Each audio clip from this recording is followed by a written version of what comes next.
Cllr Mark Wright. Thank you, Lord Mayor. Members may know that I'm a governor at St George Primary and a former pupil at St Pius, which is why I've taken such a personal interest in these two cases. It's not that I'm not interested in Stockwell Green Primary or anything like that. It's just that these two I have a personal interest in. You know, there's only so much time that a councillor has to spare. We've got the document in the papers here, and I find, sadly, it's been a feature of this whole project really since the start, that the documents produced at every stage have been so consistently weak, I feel, that I find it a bit frightening. I mean, I find it worrying that we're making decisions that will be life-changing for hundreds of people, and we're doing so, actually, on very flimsy cases. The documents have often been full of simple assertions and unfounded claims, some of which seem to me to be verging on painfully silly, and I'll cover a few of them, which are in the documents we have here. The document before us, for example, says that with the closure of St George's School on Brandon Hill, no child in the city centre will be more than 2 miles from a school. But what it fails to note is that this is 2 miles in a city centre at rush hour.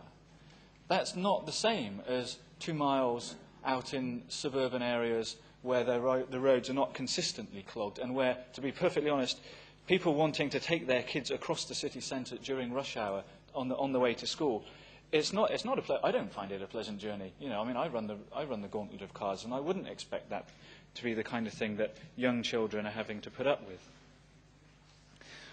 In the documents, why is the quality of nearby green space not tackled, not addressed even?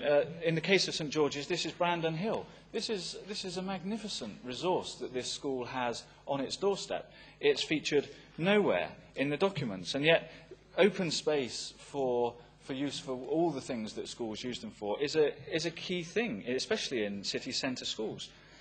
The document says that the closure of St George's is unrelated to moving Hotwell School south of the river.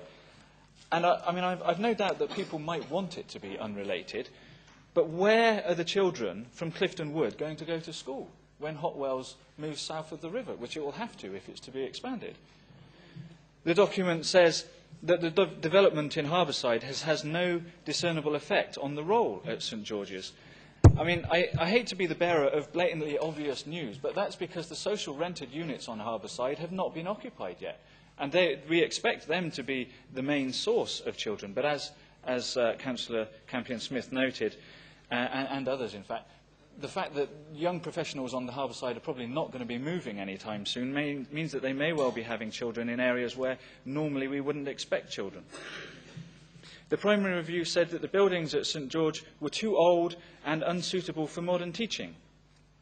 But the answer to this that we've been given is not to improve them, but to move to a converted and listed church. I mean, no kidding, this is almost comedy value stuff, it seems to me. It's said with a straight face. St George's own plans for expansion and refurbishment, which were drawn up several years ago, have been dismissed and ignored.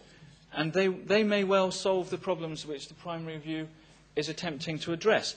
But it seems to me they don't fit the vision that is being promoted in the primary review, the vision of closing small schools.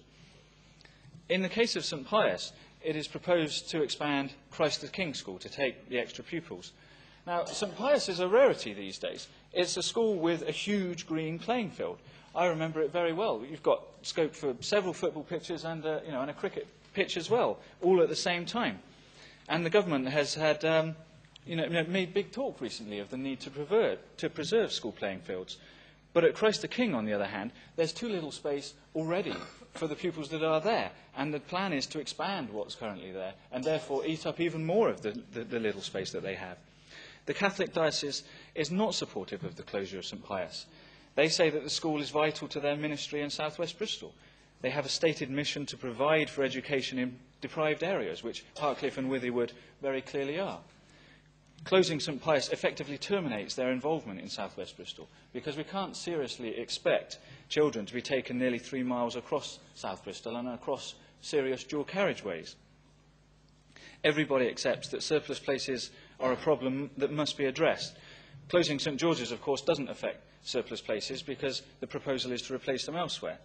But in the case of St Pius, where is the examination, for example, of using an empty classroom or two for community uses or even private hire uses, as has already been done with Portway School when there's a problem with surplus places? Where is the discussion of that? Why aren't we thinking laterally to try and solve these problems? The answer, I fear, is because these proposals are blinkered. They have always been about getting the goal of closing small schools, and the argument has been built from the top down to support that, rather than being built from the bottom up based on the facts on the ground. On these three schools, I'm afraid that Councillor Hammond has shown no inclination at all to take on board criticisms, suggestions, or to achieve consensus. I think it's entirely fair to say that he has not really been interested in that. I find that disappointing. He has not made the case for these closures, and he needs to address that if we are to take Bristol forward. An all-party consensus and compromise is possible on this. I really hope that Councillor Hammond can grasp it. And when I say compromise, I mean compromise. I think too few politicians these days think that compromise means you agree with me. It doesn't mean that, and I know it doesn't mean that. And so I'd like to think that Councillor Hammond knows that as well. Thank you.